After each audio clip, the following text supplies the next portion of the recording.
हे guys, welcome back once again. दोस्तों, आज की कहानी जो एक्सप्लेन करने जा रहे हैं उसका नाम है रेवेनेंट। ये कहानी सर्वाइवल स्टोरीज की लिस्ट में टॉप नंबर पर आती है। तो कहानी की शुरुआत होती है अमेरिका के जंगलों से, जहां पर हम एक ग्रुप को देखते हैं जो असल में जंगली जानवर को मारकर उनके चमड़ों को बेचने का व्यापार करते हैं। और इसी में काम करता है हमारी कहानी का अहम किरदार, जिसका नाम है ग्लास, जो कि इस समय अपने बेटे के साथ शिकार पर आया हुआ है। अब वो उसे सारी चीजें सिखा रहा है जिससे कि वो अव्वल दर्जे का शिकारी बन सके। लेकिन तभी हम देखते हैं कि कुछ आदिवासी भागते हुए इनकी तरफ आ रहे हैं, क्योंकि उस कबीले के सरताज की बेटी को किसी ने अगवा कर लिया। अब वो सभी शिकारियों के ग्रुप को चुन चुन कर मार रहा है, क्योंकि उसे पूरा शक है कि इन्हीं लोगों के पास उसकी बेटी है। अचानक सभी पर हमला होना शुरू हो जाता है। ग्लास के बहुत सारे साथी मरने लगते हैं। ये लोग जितना भी हो सके अपने सामानों को इकट्ठा करते हैं और जल्दी से भागने की कोशिश करते हैं। वो सभी लोगों को मारना शुरू कर देते। अब इसमें ग्लास सभी का डट कर सामना करता है और फौरन अपने कैप्टन एंड्रयू को बोट के पास चलने को कहता है, जहां से ये भाग सके। इधर से वो इन सभी को मारकर उनके पास आएगा। वो ऐसे ही करता और कुछ ही देर बाद ये लोग वहां से दूर चले जाते हैं। लेकिन इस लड़ाई में उनके कई लोग मारे जाते हैं और हर तरफ तबाही मच जाती है। जॉन, जो कि इन्हीं के ग्रुप का एक मेंबर है, वो सभी को बताता है कि कबीले के सरताज की बेटी को किसी ने अगवा कर लिया। अब वो उसे बेसब्री से ढूंढ रहा है और जब तक उसे वो नहीं मिलेगी वो नदी के पानी को लाल करता रहेगा।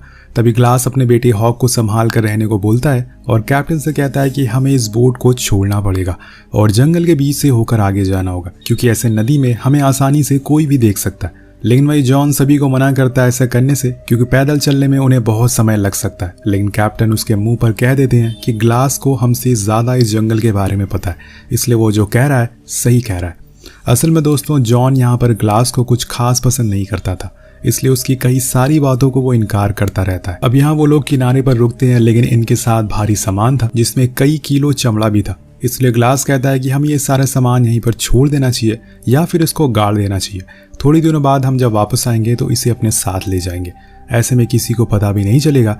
तो सभी लोग अब गड्ढा खोद कर उसको गाड़ देते हैं। जिस बोट पर ये लोग आए थे उसे पानी में छोड़ देते हैं, लेकिन कुछ लोग इनके साथ आगे नहीं जाना चाहते, इसलिए वो बोट के साथ ही चले जाते हैं। पर कुछ ही दूर जाने के बाद वो कबीले आदिवासी उन्हें देख लेते हैं और इन सभी लोगों को मार डालते हैं। यानी कि ग्लास की बात सही थी, वो असल में उन्हीं का इंतजार कर रहे थे। वहीं दूसरी तरफ ये लोग आगे बढ़ना शुरू करते हैं और कुछ ही देर बाद एक जगह पर रुककर आराम करने का फैसला करते हैं, क्योंकि रात भी होने वाली थी। वहीं ग्लास सभी के लिए खाने का इंतजाम करने के लिए निकल जाता है। उसे दो भालू के बच्चे दिखते हैं। वो उन पर निशाना लगाता है, लेकिन न जाने कहां से उसकी माँ वहां आ जाती है और उसके ऊपर चढ़ जाती है। ग्लास पूरी ताकत लगा देता है कि वो उससे लड़ सके, लेकिन किसी इंसान का 300 किलो के भालू से लड़ पाना असंभव है। और यहाँ भी वही होता है। अब यहाँ ग्लास नाटक करता है कि वो मर चुका है, इसलिए वो भालू वहां से अपने बच्चों के साथ चली जाती है। लेकिन उसके जाने के बाद ग्लास उस पर निशाना लगाता है और उस गोली चला देता है, लेकिन उस गोली का उस पर कोई भी असर नहीं होता और वो उल्टा और गुस्से में आ जाती है। जिसके बाद होना क्या था, वो उसके शरीर के हर हिस्से को अपने पंजों से खुरेदना शुरू कर देती है। लेकिन यहाँ ग्लास अपनी जेब से चाकू निकालता है और उस पर कई बार हमला करता है, जिससे कि वो आखिर में जाकर मर जाती है। लेकिन अब ग्लास की हालत बहुत ही खराब हो चुकी थी। कुछ देर होने के बाद जब उसके साथियों को ग्लास नहीं दिखता तो वो उसे ढूंढने के लिए जंगल में घूमना शुरू कर देते हैं और उन्हें यहाँ पे ग्लास पड़ा हुआ मिलता है। जब वो उस भालू को उस पर से हटाते हैं तो हैरान रह जाते हैं। उसके पूरे पेट पर खुरेदने का निशान था, गला कटा हुआ था जिसमें से खून नदी के पानी की तरह बह रहा था। अब कैप्टन फौरन उसके गले पर टाके लगाते हैं और बाकी घावों पर, ताकि वो जिंदा बच सके। अब इनकी मुसीबतें कम नहीं हुई थी कि बर्फ गिरना शुरू हो जाती है। वो लोग उसी भालू की खाल को ग्लास के ऊपर रख देते हैं और फिर उसे एक स्ट्रेचर पर लिटाकर आगे बढ़ने लगते हैं। लेकिन रास्ते में एक खड़ी चट्टान आती है जहां पर एक इंसान का भी चल पाना मुश्किल हो पा रहा था। इसलिए जॉन कहता है कि अब हमें इसे यहीं छोड़ देना चाहिए, क्योंकि इसका जिंदा बच पाना बहुत मुश्किल है और अगर हम ऐसे झुंड में चलते रहे तो वो आदिवासी भी हमें देख लेंगे। तब कैप्टन कहता है कि ठीक है, लेकिन वो उसे ऐसी हालत में मरने के लिए छोड़ नहीं सकता, इसलिए वो उस पर बंदूक तान देता है और ये देखकर उसका बेटा हॉक रोने लगता है। कैप्टन से अपनी डैड की जान की भीख मांगता है तो कैप्टन के भी हाथ कांप जाते हैं, इसलिए वो कहता है कि मैं $70 दूंगा अगर कोई इसके साथ यहाँ पर रुकेगा। अब यहाँ दोस्तों दो लड़के अपना हाथ उठाते हैं जिसमें हॉक भी था, लेकिन वो दोनों कहते हैं कि हमें पैसों की जरूरत नहीं है, हम वैसे भी यहाँ रुक सकते हैं। अब ये देखकर जॉन कहता है कि $70 कम है, अगर आप हमें $100 दें तो मैं भी यहाँ रुक सकता हूँ। अब कैप्टन उसकी बात मान जाते हैं और फिर ये तीन लोग वहीं रुक जाते हैं और बचे हुए आगे निकल जाते हैं। अब यहाँ एक पेड़ के सहारे सभी बैठे हुए थे और ग्लास के मरने का वेट कर रहे थे, लेकिन वो इतनी आसानी से मरने वालों में से नहीं है और ये बात जॉन को समझ आ गई थी, इसलिए उन दोनों बच्चों के जाने के बाद वो जाकर ग्लास के पास बैठ जाता और उससे कहता है कि देखो, अगर तुम्हें मैं लेकर यहाँ पर और देर रहा तो हम सभी लोग मारे जाएंगे, जिसमें तुम्हारा बेटा भी होगा, इसलिए बेहतर होगा कि तुम मेरे हाथों मर जाओ। अब ये बोलकर वो उसका दम घोटना शुरू कर देता है, लेकिन इतने में वहां पर हॉक आ जाता है और जॉन को धक्का देकर पीछे कर देता है। जोर जोर से वो चिल्लाना शुरू कर देता है ताकि ब्रीज सुन सके, लेकिन इतने में जॉन उसके पेट में चाकू घुसा देता है, जिससे उसकी वहीं मौत हो जाती है। ये सब ग्लास देख रहा था। वो बहुत कोशिश करता है कि अपनी बेटी को बचा सके, लेकिन ऐसा हो नहीं पाता और ये दर्द हम उसके चेहरे पर देख सकते हैं। वो पूरी तरह से मायूस हो जाता है, जिसके बाद जॉन उसकी लाश को वहीं दफना देता है और जाकर ब्रीज को बुला कर लाता है और उसे झूठ कहता है कि यहाँ पर किसी भी समय वो आदिवासी आ सकते हैं। मैंने उन्हें आते हुए देखा था, इसलिए हमें यहाँ से फौरन निकलना चाहिए। वो उसकी बात मान जाता है, लेकिन तभी उसे हॉक का ख्याल आता है और उसके बारे में वो पूछता है, लेकिन जॉन कुछ नहीं बताता और जिसके बाद वो दोनों ग्लास को वहीं जिंदा दफन कर देते हैं और वहां से भाग जाते हैं। लेकिन कुछ दूर जाने के बाद ब्रीज को पता चलता है कि कोई भी आदिवासी नहीं आ रहा है। उन्होंने जो ग्लास के साथ किया वो गलत था। अब वो वापस जाने के लिए सोचता है, पर जॉन कहता है कि अब वहां जाने का कोई भी मतलब नहीं है, क्योंकि ग्लास कब का मर चुका होगा। वहीं दूसरी ओर ग्लास जमीन के अंदर दफन है, लेकिन उसके दिमाग में उसके अतीत की बातें घूम रही थी। वो समय जब उसने अपनी बीवी को खो दिया था। जब वो अपने गांव पहुंचा तो कुछ आदिवासियों लोगों ने उसके पूरे परिवार को, पूरे गांव को आग लगा दिया, उसकी बीवी को गोली मार दिया। अपनी बीवी की लाश को देखकर वो पूरी तरह से टूट जाता है और आज उसने अपने बेटे को भी खो दिया, लेकिन वो अपनी बेटी की जान का बदला लेकर रहेगा और इसीलिए वो खुद को बड़े ही मुश्किलों के बाद जमीन से बाहर निकालता है और अपनी बेटी के पास जाता है, लेकिन वो अब मर चुका है। वो हॉक से कहता है कि बेटे, मैं यही हूँ, तुम्हें छोड़कर कहीं नहीं जाऊंगा।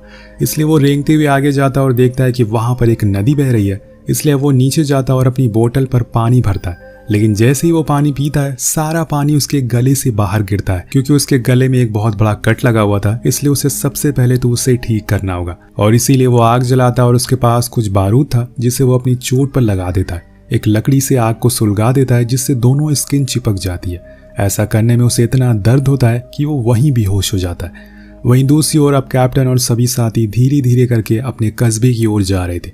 अब उनके साथ ब्रीज भी जुड़ चुका था। वहां ग्लास अब एक गुफा में अपनी रात गुजारता है और अगले दिन एक चिड़िया को मार कर खाता है। लेकिन तभी उसकी नजर पहाड़ पर जाती है, जहां पर कुछ घोड़े आ रहे थे, जिसमें आदिवासी भी थे। वो फौरन नदी में कूद जाता और उन्हें बचने के लिए दूर भागना शुरू कर देता है। नदी का पानी बहुत ही ठंडा होता है, लेकिन उसे फिर भी ये करना ही पड़ेगा, वरना वो लोग उसे मार डालेंगे। अब वो नदी में बहते हुए मीलों दूर आ जाता है। यहाँ उसका पूरा शरीर जम चुका था, जिस वजह से उसे बहुत ज्यादा ठंड लग रही थी। उधर ब्रीज और जॉन एक जगह पहुंचते हैं जहाँ पर लोगों की लाशें पड़ी हुई थी। असल में ये काम भी उन्हीं आदिवासियों ने किया था। वहाँ एक जानवर को मारकर वो अपने रात का खाने का इंतजाम करते हैं और इन्हें अभी यहाँ पर लंबा सफर तय करना है, क्योंकि यहाँ से इनका किला मीलों दूर है। अभी तक वो कैप्टन और उसके साथ के लोग भी वहां तक नहीं पहुंच सके हैं। उधर ग्लास को जब होश आता है तो वो देखता है कि उसका जख्म अब सड़ने लगा है, इसलिए उसे फौरन कुछ ना कुछ तो करना पड़ेगा, लेकिन सबसे पहले उसे खाना चाहिए। इसलिए वो नदी से एक मछली को पकड़ता है और उसे जिंदा ही खा जाता है। और ये देखकर आप पता लगा सकते हैं कि उसे किस कदर भूख लगी थी। अब वो उसी रात देखता है कि कुछ ऊंचाई पर एक आदमी ने आग जलाई हुई है। एक भैंस को मार कर वो खा रहा है। अब वो उसके पास रेंगते हुए जाता है और कुछ खाने के लिए मांगता है।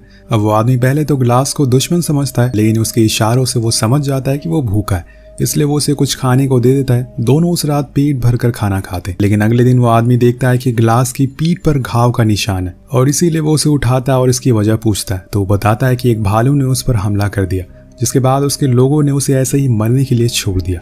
उसकी बातें सुनकर वो आदमी खुद की भी कहानी बताता और कहता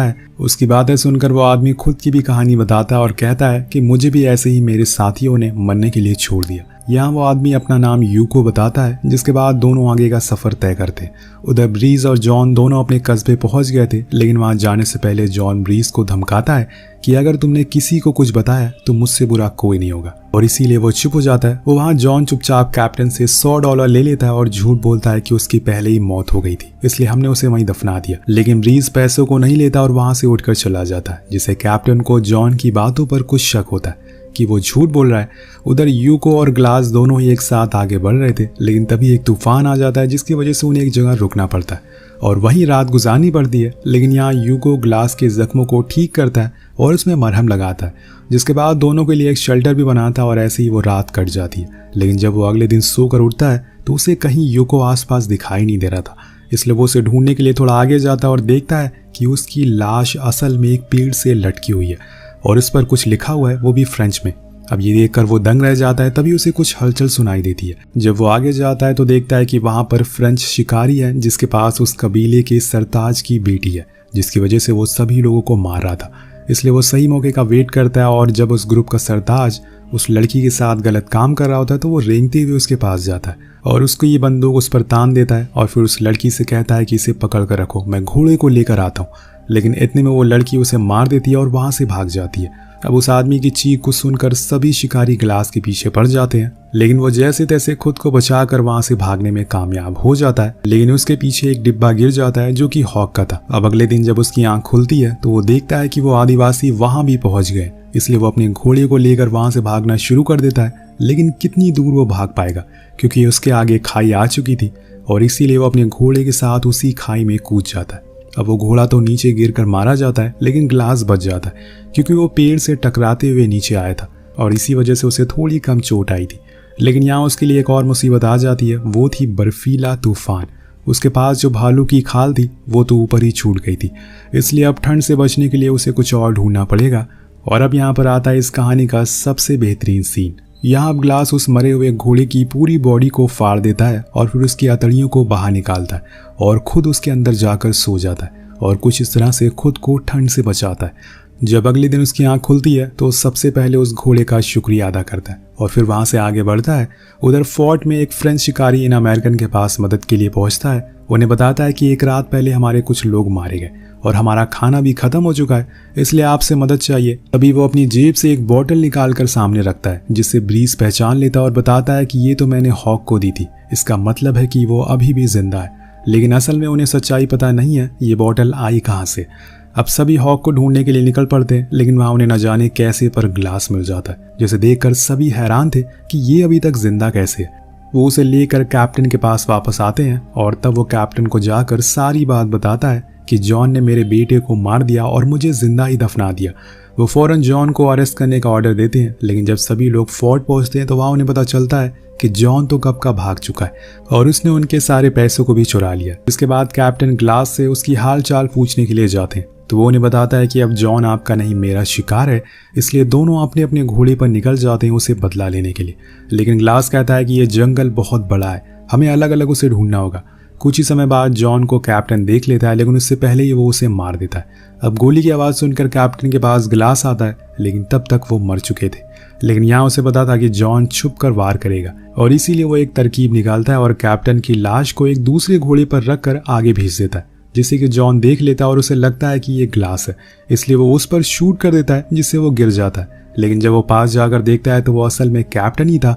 इतने में पीछे से ग्लास आ जाता है और उस पर गोली चला देता है। लेकिन यहाँ उसकी किस्मत अच्छी होती है कि वो बच निकलता है, पर अब ग्लास उसे छोड़ने वाला नहीं है, वो उसे मार कर रहेगा, इसीलिए वो उसका पीछा करता है। दोनों नदी के किनारे आमने सामने आ जाते हैं, जहाँ पर उन दोनों के बीच में एक भयंकर लड़ाई होती है, जिसमें ग्लास जॉन को गिरा देता है। जॉन कहता है कि अगर तुम्हें मुझे मारना है तो मार दो, लेकिन इससे तुम्हारा बेटा वापस नहीं आएगा। तो वो उसे इमोशनली हराने की कोशिश कर रहा था, लेकिन वो कहता है कि तुम्हारा फैसला ऊपर वाला करेगा। ये बोलकर वो उसे चाकू मार देता है, लेकिन इतने में वहां कुछ आदिवासी आ जाते हैं और इसीलिए वो जॉन को उसी नदी में बहा देता है। सामने से आ रहे आदिवासी जॉन को पकड़ लेते हैं और ग्लास के सामने ही उसे जान से मार देते हैं। लेकिन वो ग्लास को कुछ नहीं करते, क्योंकि उसके साथ उस सरताज की बेटी भी थी जिसकी जान ग्लास ने बचाई थी, और वो सरदार और उसकी बेटी उसे देखते हुए आगे बढ़ जाते। अब कहानी के आखिर में ग्लास को अपनी वाइफ की परछाई दिखाई देती है, जो अब उसे छोड़कर जा रही थी। पूरी कहानी में ग्लास को बार बार वो दिखाई दे रही थी ताकि उसे हिम्मत मिलती रहे और वो आगे बढ़ता रहे, पर अब उसका मकसद पूरा हो गया और ग्लास को खुद आगे बढ़ना होगा। कहानी के आखिर में ग्लास हमारी तरफ देखता है और कहता है कि कभी भी लाइफ में हिम्मत मत हारना, और कहानी खत्म हो जाती है। दोस्तों, इस फिल्म में लियोनार्डो डिकैप्रियो और टॉम हार्डी ने बहुत ही बेहतरीन एक्टिंग करी है और इसीलिए लियोनार्डो डिकैप्रियो को इसके लिए ऑस्कर भी मिला था। वेल, आपको कहानी कैसे लगी नीचे कमेंट करके जरूर बताएगा। मिलते हैं अगली वीडियो में। Peace out.